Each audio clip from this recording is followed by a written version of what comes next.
First ನಾನು C ಕೈ Chandru uncle ಮತ್ತು ಮುಖ್ಯಮಂತ್ರಿ ಚಂದ್ರು ಯಾರು ಅಂತ ಡಿಫ್ರೆನ್ಸೇ ಗೊತ್ತಿರಲಿಲ್ಲ. ಫಸ್ಟ್ ಅಂದ್ಕೊಂಡೆ ಸಿ ಕೈ ಚಂದ್ರು ಅಂಕಲ್ ತುಂಬ ಚೆನ್ನಾಗಿ ಅಡುಗೆ ಮಾಡ್ತಾರೆ, ಹುಡುಗ ಹೇಗಿದ್ರು ಪರವಾಗಿಲ್ಲ, ಅಡುಗೆ ಚೆನ್ನಾಗಿ ಮಾಡ್ತಾರಲ್ಲ, ತಿನ್ಕೊಂಡು ಆರಾಮಾಗಿರ್ಬೋದು ಅಂತ ಒಪ್ಕೊಂಡೆ. ಆಮೇಲೆ ಗೊತ್ತಾಯಿತು, ಇಲ್ಲಿ ಬಂದ ಮೇಲೆ ಗೊತ್ತಾಯಿತು ಇವ್ರು ಮುಖ್ಯಮಂತ್ರಿ ಚಂದ್ರು, ಸಿ ಕೈ ಚಂದ್ರು ಅಲ್ಲ ಅಂತ. ಅವಾಗ ಒಂಚೂರು ಬೇಜಾರಾಯಿತು. ಆಮೇಲೆ ಗೊತ್ತಾಯ್ತು ಇವ್ರಿಗೆ ಸ್ಟವ್ ಹೊತ್ಸೋಕ್ಕೇ ಬರಲ್ಲ, ನಾನೇ ಮಾಡಬೇಕು ಎಲ್ಲ ಅಂತ. ಅವಾಗ ಒಂಚೂರು ಬೇಜಾರಾಯಿತು. ಆಮೇಲೆ ನನಗೂ ಏನು ಅಡುಗೆ ಬರ್ತಾ ಇರಲಿಲ್ಲ ಮುಂಚೆ, ಇವಾಗ ಒಂಚೂರು ಚೂರು ಕಲಿತಾ ಇದ್ದೀನಿ. ಬಟ್ ಅಮ್ಮನೂ ಪಾಪ ಯಾವತ್ತೂ ಬೇಜಾರು ಮಾಡ್ಕೊಂಡಿಲ್ಲ. ಒಂದು 2 ಇಯರ್ಸ್ ನಾನು ಕಾಲೇಜಿಗೆ ಹೋಗ್ಬೇಕಾದ್ರೆ ಡೈಲಿ ನನ್ನ ಅಮ್ಮನೂ ಮಾಡ್ಕೊಡ್ತಾ ಇರಲಿಲ್ಲ, ಯಾವತ್ತೂ ಒಂದಿನ ಸ್ಕಿಪ್ ಮಾಡ್ತಾಯಿದ್ರು. ಬಟ್ ಅಮ್ಮನ ಪ್ರತಿದಿನ ನನಗೆ ಬೇರೆ ಬೇರೆ 6:45 ಅಷ್ಟೊತ್ತಿಗೆ ರೆಡಿ ಮಾಡಿ ಕೊಡ್ತಾಯಿದ್ರು. ಆಮೇಲೆ ಅಪ್ಪಾಜಿನೂ ತುಂಬ ಸಿಕ್ಕಾಪಟ್ಟೆ ಕೇರಿಂಗ್. ಅಲ್ಲಿ ನಾಟಕದಲ್ಲಿ ತುಂಬ ಸೀರಿಯಸ್ ಆಗಿ ಇದಿರ್ತಾರೆ, ಬಟ್ ಮನೇಲಿ ಆ ಥರ ಇಲ್ಲ ಅವರು. ಫಸ್ಟ್ ಎಲ್ಲರದು ಆದ ನಂತರ ಲಾಸ್ಟ್ ಅವ್ರಿಗೆ ಏನು ಮಿಕ್ಕಿರುತ್ತೋ ಅದು ನಂಗೆ ಇರಲಿ ಅಂತ ಯೋಚನೆ ಮಾಡ್ತಾರೆ. ಮುಂಚೆ ನಾನು ಯಾವತ್ತೂ ನಾಟಕ ಮಾಡೇ ಇರಲಿಲ್ಲ ಮದುವೆಗಿಂತ ಮುಂಚೆ. ಬಟ್ ಇಲ್ಲಿ ಬಂದ ನಂತರ ಇದಕ್ಕಿಂತ ಮುಂಚೆ ನಾಟಕ ರಾಜಾರಾಮ್ ಅಂಕಲ್ ಮಗಳು ಮಾಡ್ತಿದ್ಲು. ಅವಳು ಮಗಳು ಮದುವೆ ನಮ್ಮ ಮದುವೆ ಒಂದು 5-6 ಡೇಸ್ ಗ್ಯಾಪಲ್ಲಿ ಆಯಿತು. ಸೊ ಅಲ್ಲಿ ಬಂದ ನಂತರ ಇಲ್ಲಿ ನಾನೇ ಮಗಳಾಗಿ ಅವ್ರ ಮನೆಗೆ ಬಂದೆ. ಸೊ ರಾಜಾರಾಮ್ ಅಂಕಲು ನನ್ನ ಅವ್ರ ಮಗಳೇ ಅಂತ ಅಂದ್ಕೊಂಡು ಎಲ್ಲರಿಗೂ ಪರಿಚಯ ಮಾಡಿಕೊಟ್ಟು, ನಾನು ಯಾರೂ ಫ್ರೆಂಡ್ಸ್ ಇರಲಿಲ್ಲ, ಸೊ ಇವರೇ ಫ್ರೆಂಡ್ಸ್ ಅಂತ ಅಂದ್ಕೊಂಡು ಅವ್ರ ಜೊತೆ ಎಲ್ಲ ಓಡಾಡ್ಕೊಂಡಿರ್ತಾ ಇದ್ದೆ.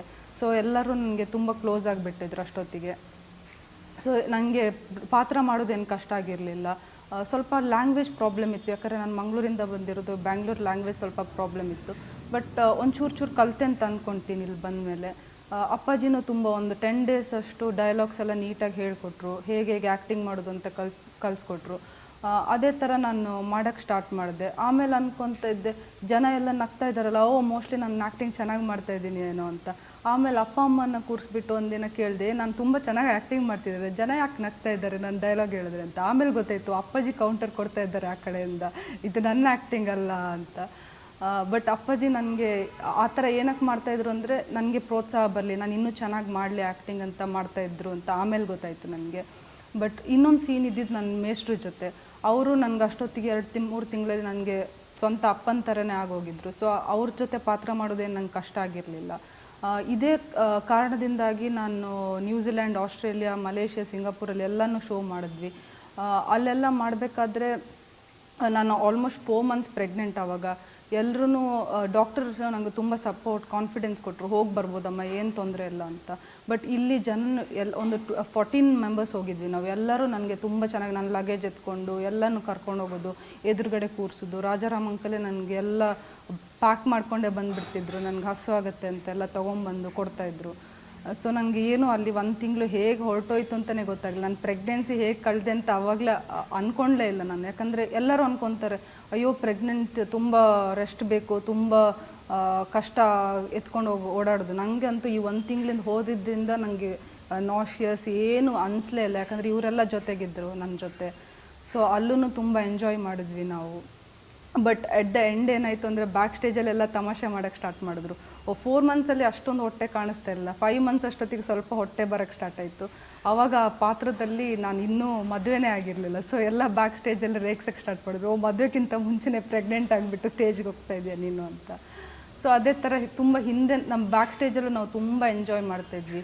ಇವಾಗ ಏನಂದರೆ ನನ್ನ ಗಂಡನ ಜೊತೆ ನಂಗೆ ಅವ್ರ ಜೊತೆನೂ ತುಂಬ ಆಚೆಗಡೆ ಹೋಗಿದ್ದೀನಿ, ಅತ್ತೆ ಮಾವನ ಜೊತೆನೂ ತುಂಬ ಆಚೆ ಹೋಗಿದ್ದೀನಿ. ಆಲ್ಮೋಸ್ಟ್ 3 ಇಯರ್ಸಲ್ಲಿ ಒಂದು 30 ಕಂಟ್ರೀಸ್ ಹೋಗಿಬಿಟ್ಟಿದ್ದೀನಿ. ಬಟ್ ಯಾವತ್ತೂ ಈ ಟ್ರಿಪ್ ಥರ ನನಗೆ ಯಾವತ್ತೂ ಅನಿಸಲಿಲ್ಲ. ಇವಾಗ ಎಲ್ಲಾದ್ರೂ ಹೋಗೋದಂದ್ರೆ ಅಯ್ಯೋ ನಂಗೆ ಬರೋಕ್ಕೆ ಇಷ್ಟ ಇಲ್ಲ, ಹೋಗೋದಾದರೆ ಇನ್ನು ಅವ್ರ ಜೊತೆನೇ ಯಾವುದಾದ್ರು ಟ್ರಿಪ್ ಇದ್ರೆ ಅಷ್ಟು ಫ್ಯಾಮಿಲಿ ಮೆಂಬರ್ ಥರ ಆಗಿಬಿಟ್ಟಿದ್ದೀವಿ.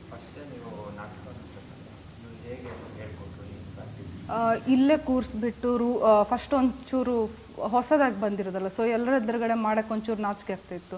ಅದಕ್ಕೆ ಅಪ್ಪಾಜಿನೇ ರೂಮಿಗೆ ಕರ್ಕೊಂಡು ಹೋಗ್ಬಿಟ್ಟು ಈ ಥರ ಹೇಳಬೇಕಮ್ಮ, ಈ ಥರ ಹೇಳಬೇಕು, ಆಮೇಲೆ ಒಂದೊಂದು ದಿನ ಡೈಲಾಗ್ ನಾನು ಈ ಥರ ಚೇಂಜ್ ಮಾಡ್ಕೊಳ್ಳುವ, ಯಾಕಂದರೆ ಒಂದೇ ಹೇಳಿ ಬೇಜಾರಾಗುತ್ತಲ್ವ, ಅದಕ್ಕೆ ಈ ಥರ ಹೇಳಿದ್ರೆ ನೀನು ಈ ಥರ ಕೌಂಟರ್ ಕೊಡು ಅಂತ ಫುಲ್ ಆ್ಯಕ್ಟಿವ್ ಆಗಿರಬೇಕು ಸ್ಟೇಜಲ್ಲಿ. ನಿನ್ಗೆ ಏನು ಹೇಳಿದ್ರು ಪರವಾಗಿಲ್ಲ, ನಾನು ಅದನ್ನ ತೊಗೊಂಡು ಹೋಗ್ತೀನಿ, ಯಾಕಂದರೆ ಅವ್ರಿಗೆ ಇದೇನು ಹೊಸದಲ್ಲ.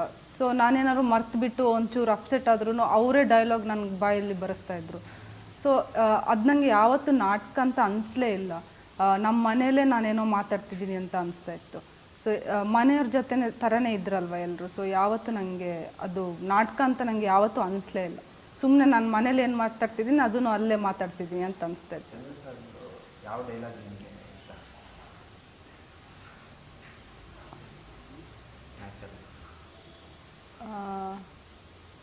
ಅದು ಪ್ರೆಸ್ ಮೀಟ್ ಮಾಡ್ಬೇಕಾದ್ರೆ ಒಂದು ಡೈಲಾಗ್ ಇದೆಯಲ್ಲ, ನನಗೀಗ ಮರ್ತೋಯ್ತು, ಯಾಕಂದರೆ ತುಂಬ ದಿನ ಆಗಿಬಿಟ್ಟಿದೆ ನಾಟಕ ನೋಡಿ. ಅಲ್ಲ, ಯಾವ ಡೈಲಾಗ್? ನೀವು ಈ ಪ್ರಶ್ನೆನ ಕೇಳಬೇಕು, ಇದಕ್ಕೆ ನನ್ನ ಉತ್ತರ ಮೌನ ಅಂತ ಒಂದು ಡೈಲಾಗ್ ಇದೆ, ಅದು ನಂಗೆ ತುಂಬ ಇಷ್ಟ. ಮತ್ತು ಮೇಡಮ್, ಇವಾಗ ನೀವು ಮೊದಲು ನೀವು ಬರೋಕ್ಕಿಂತ ಮುಂಚೆ ಇವಾಗ ಹೇಗೆ ಅನಿಸ್ತಿದೆ ನಿಮಗೆ ಎಲ್ಲ? ಇಲ್ಲ, ನಾನು ಯಾವತ್ತೂ ಆ್ಯಕ್ಚುಲಿ ನನಗೆ ಫ್ರೆಂಡ್ಸ್ ಎಲ್ಲ ಏನು ಹೇಳಿದ್ರು ಅಂದರೆ, ನಾನು ಇಲ್ಲಿ ಹಾಸ್ಟೆಲಲ್ಲಿ ಓದ್ತಾ ಇದ್ದೆ, ಆವಾಗ ನನಗೆ ಇನ್ನೂ 22 ಇಯರ್ಸ್. ಎಲ್ಲರೂ ನನಗೆ ಯಾಕೆ ಇಷ್ಟು ಬೇಗ ಮದುವೆ ಆಗ್ತಿದ್ಯಾ ಬಟ್ ನಾನು 3 ವರ್ಷದಲ್ಲಿ ಯಾವತ್ತೂ ರೆಗ್ರೆಟ್ ಮಾಡಲಿಲ್ಲ ನನಗೆ ಯಾಕೆ ಇಷ್ಟು ಬೇಗ ಮದುವೆ ಇತ್ತು ಅಂತ. ಯಾಕಂದರೆ ನಾನು ಅಷ್ಟು ಚೆನ್ನಾಗಿದ್ದೀನಿ ಇಲ್ಲಿ. ಸೊ ನನಗೆ ಇಲ್ಲಿ ನಾನು ಮನೆ ಬಿಟ್ಟು ಬಂದಿದ್ದೀನಿ ಅಂತಲೇ ನಂಗೆ ಅನಿಸ್ತಾ ಇಲ್ಲ. ಅಪ್ಪ ಅಮ್ಮನೇ ಮರ್ತೋಗ್ಬಿಟ್ಟಿದ್ದಾರೆ, ಇವರೇ ಅಪ್ಪ ಅಮ್ಮ ಆಗೋಗಿದ್ದಾರೆ ಇವಾಗ. ಯಾವತ್ತೂ ನಾನು ಬೇಜಾರೇ ಆಗಲಿಲ್ಲ ನನಗೆ. ಮದುವೆ ಆದ ನಂತರ ಯಾವತ್ತೂ ರೆಗ್ರೆಟ್ ಮಾಡಿಲ್ಲ ಯಾವುದೇ ವಿಷಯಕ್ಕೂ. ಯಾಕಂದರೆ ಗಂಡನೂ ತುಂಬ ಅಪ್ಪಾಜಿ ಥರನೇ ಇದ್ದಾರೆ ಅವರು ಫುಲ್ ಸಪೋರ್ಟ್ ಮಾಡ್ತಾರೆ.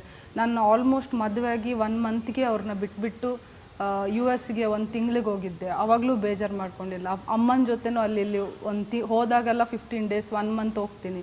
ಅವರು ನನಗೆ ಅವ್ರು ಬರೋಕ್ಕಾಗಲ್ಲ ಅಂತ ಹೇಳ್ತಾರೆ ಬಿಟ್ಟರೆ ಯಾವತ್ತೂ ನೀನು ಹೋಗಬೇಡ ಅಂತ ಹೇಳಿಲ್ಲ.